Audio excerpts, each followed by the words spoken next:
Hoje vamos começar falando sobre o livro, né? As 4+1 Condições da Análise, que é um clássico de 2009, é um livro do Antônio Quinet. É um livro bastante didático, por isso que é um clássico, por isso que muitas vezes nas disciplinas de TTP, psicanálise, teorias e técnicas psicoterápicas em psicanálise, né? As disciplinas sobre técnica, esse livro ele sempre é usado pelos professores. E aí eu fiz aqui um resumo sobre a introdução desse livro, né? É um livro, no geral, bem simples como eu disse, é didático, é muito mais simples de a gente entender do que se a gente fosse ler Lacan. Então, na introdução, Quinet, ele já nos explica que esse livro, a proposta do livro, se baseia em dois textos, nos textos técnicos de Freud, né?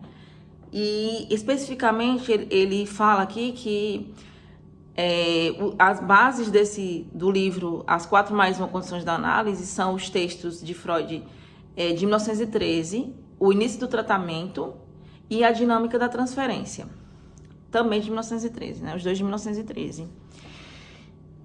Mas nesse livro ele também vai agregar as contribuições de Jacques Lacan, né, para a técnica psicanalítica, né? Porque na verdade a psicanálise ela é uma ética, ela não é uma técnica.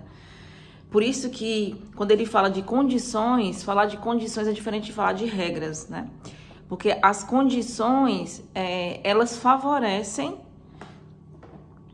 que o paciente ele consiga associar livremente, mas a gente sabe que a única regra da psicanálise é a regra da associação livre, né? Da parte do analisante, do paciente, e da escuta flutuante, atenção flutuante do analista.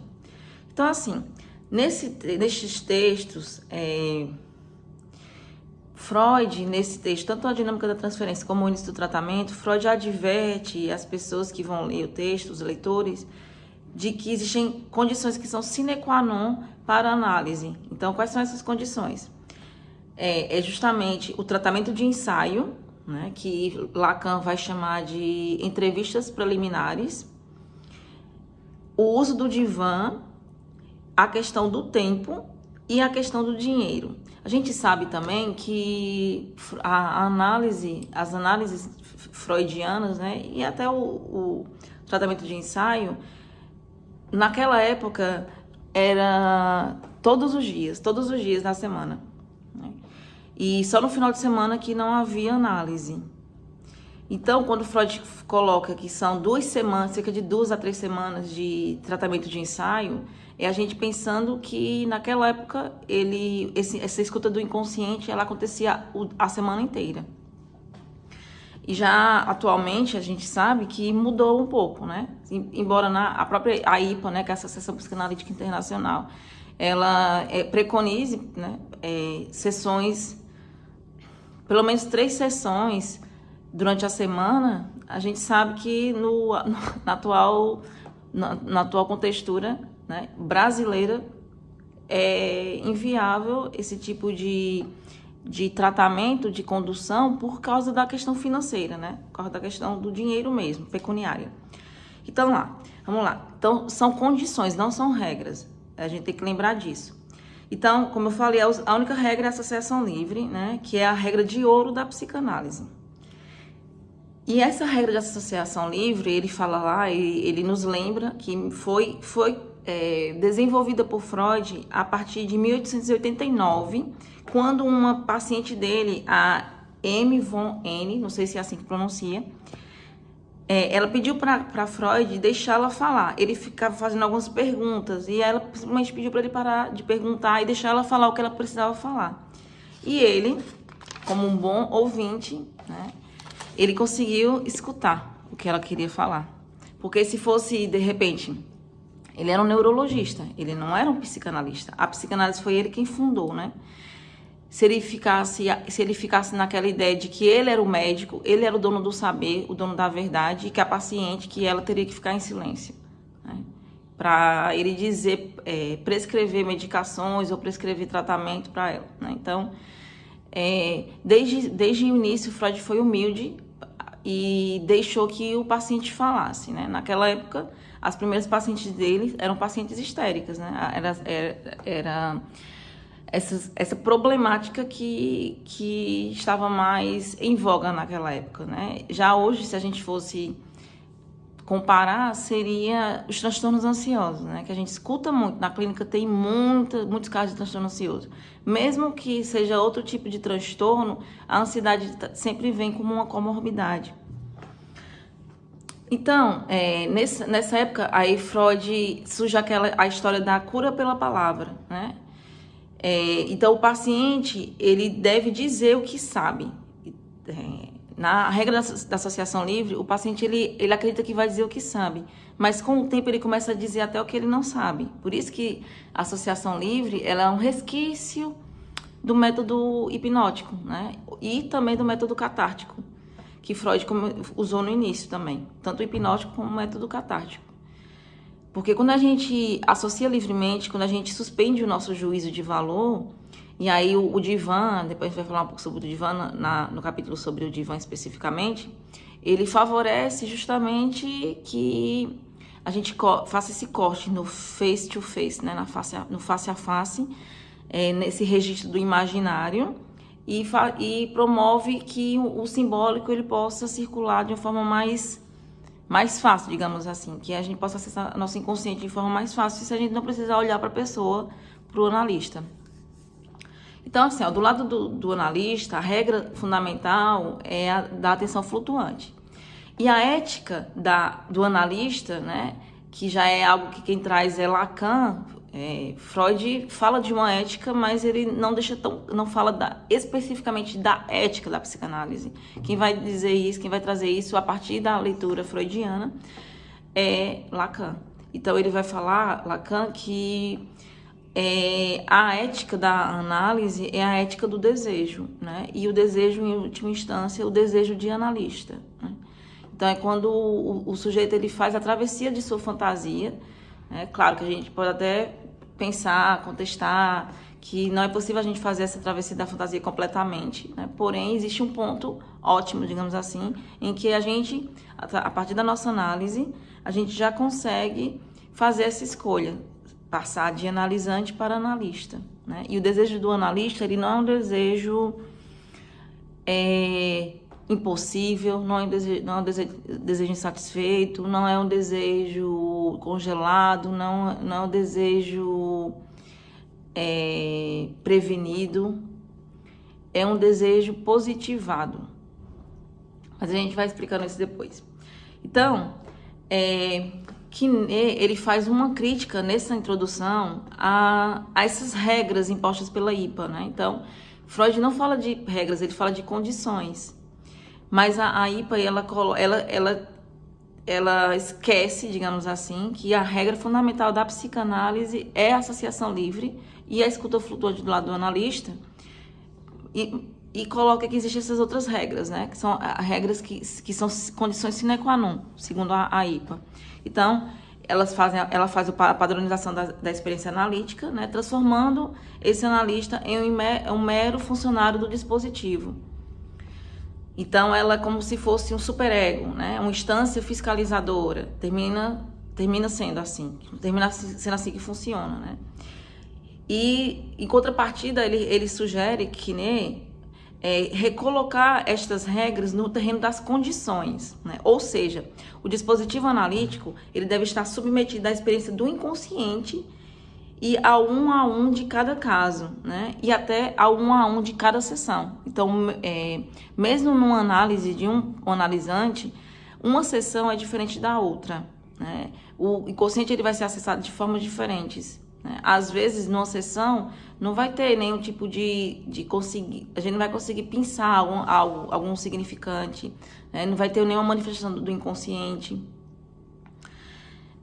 Porque os discursos, durante uma sessão, ele pode mudar, né? Então, um discurso que ele deve ser histérico, né? Muitas vezes, ele pode mudar. Pode ser um discurso de mestria. O paciente pode tentar fazer isso, né? E aí, o analista aqui tem que saber manejar bem. Então, Lacan propõe Por isso que Lacan foi expulso da IPA. Lacan foi expulso da IPA porque eles começaram a chamá-lo de herege, né? Então ele foi expulso por causa disso, porque ele fala que não existe esse tempo cronológico. Então você tem que ficar com o paciente por 60 minutos para que exista ali uma manifestação do inconsciente. Não é assim que funciona, né? Então a gente sabe que não é um tempo cronológico, é um tempo lógico.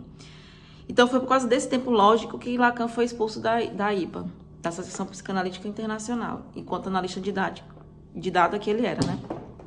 E aí Lacan, aqui ele não fala sobre isso, mas Lacan vai fazer depois uma crítica sobre essa questão, o que é ser um analista de data, e ele vai contrapor essa história do analista de data à ignorância douta, né? Que é um pouquinho diferente, um pouquinho não, é muito diferente, né? Que é o que o Lacan propõe para o analista. Então, uma coisa interessante é que, em matéria de psicanálise, tempo e dinheiro não são correspondentes. Não são. Por isso que é uma questão, é uma condição, e a gente tem que saber manejar, né, dependendo da transferência. O rigor da psicanálise, ele vai falar ainda nessa introdução, não se encontra nestas condições, né, mas na condução do tratamento, na condução da análise. Por isso a necessidade de um tempo prévio, de estudo, antes de se aceitar um paciente em análise. Então, nesse sentido, as entrevistas preliminares, elas têm elas têm 3 funções, que é algo que Quinet vai tentar desenvolver, nesse livro, no primeiro capítulo, que são justamente as 3 funções, que são a função diagnóstica, a função sintomal e a função transferencial, que aí elas são correlatas ao tratamento de ensaio proposto por Freud, né? Então, as entrevistas preliminares, a gente chama mais de entrevistas preliminares, né? Por causa dessa herança mais lacaniana. Porém, essa entrevista preliminar que Lacan propõe, diz que é uma condição sine qua non, também, ela tem seu resquício no tratamento de ensaio que Freud já propunha, né? Então, o divã, ele deve ser enquadrado não como regra, mas como condição também, né? Porque a regra da psicanálise, lembrando, né, não se encontra nas condições, e sim na condução da análise, na condução do tratamento. Então, o que qualifica o analista é a sua passagem de analisante a analista. É seu próprio percurso analítico. Então, não existe, na psicanálise, embora muitas pessoas elas entrem em contato com a psicanálise primeiramente através da universidade, né? Até no meu caso, eu entrei em contato com a psicanálise através da universidade. Quando eu entrei na universidade em 2005, no curso de pedagogia, tinha um professor que era um psicólogo e ele tinha uma escuta psicanalítica, né? E aí ele formou um grupo de estudos sobre psicanálise, então eu entrei em contato com a psicanálise graças a esse professor. E aí eu levei um tempo para começar a minha própria experiência de análise, né? Porém, para você ser um analista, você tem que antes ter sido um analisante. Essa é a condição, né? Essa é a condição básica, o que qualifica um analista. Então, você ir para uma escola de psicanálise, saber sobre toda a teoria, todos os conceitos, não vai te qualificar enquanto um analista, não vai conseguir te deixar nessa posição de analista. Você tem que ser um analisante primeiro. Então, esta seria mais uma condição da análise. Então, a gente falou, né, que as condições que ele propõe aqui, que tem a ver com o que Freud também já dizia, Lacan, seria o dinheiro, o tratamento de ensaio, o uso do divã, a questão do tempo e a questão do dinheiro, né? São 4. E por que mais uma? Porque o mais uma aqui é a sua própria experiência de análise, que ela vai suportar. Então, se a gente pensar aí no nó borromeano, né, de 3 estruturas, real, simbólico e imaginário, o que vai fazer esse nó, o que vai juntar essas estruturas, segurá-las, é justamente o percurso analítico. E aí, A passagem de analisante a analista é justamente uma coisa interessante que é similar à estrutura do cartel, né? Que Lacan, ele propõe o passe, né? Que é justamente essa amostra, né? Mostração da sua experiência de análise para analistas mais experientes. Para que você pudesse passar de analisante para analista, você teria que provar, mostrar, né? Falar sobre sua experiência. E ele fala do cartel, né? Então, na escola de Lacan, existe o passe e o cartel, que são importantes. Porém, lá no final de sua vida, Lacan, ele vai falar da condição, em última instância, da importância mesmo do cartel. E a estrutura do cartel é justamente essa. 0 mais 1. Por que 0 mais 1? Porque podem ser 3 mais 1, pode ser 4 mais 1, pode ser 5 mais 1. Então, tem que ser entre 3 mais 1, 4 mais 1 ou 5 mais 1. Sendo que 4 mais 1 é a condição mais... o registro, é a quantidade de membros, de participantes ideal. Então, só para a gente finalizar essa parte da introdução, é isso que ele vai... em tese, é justamente isso que ele vai falar na introdução, né? E aí ele já entra no primeiro capítulo, que é das funções das entrevistas preliminares, que a gente vai falar no próximo vídeo.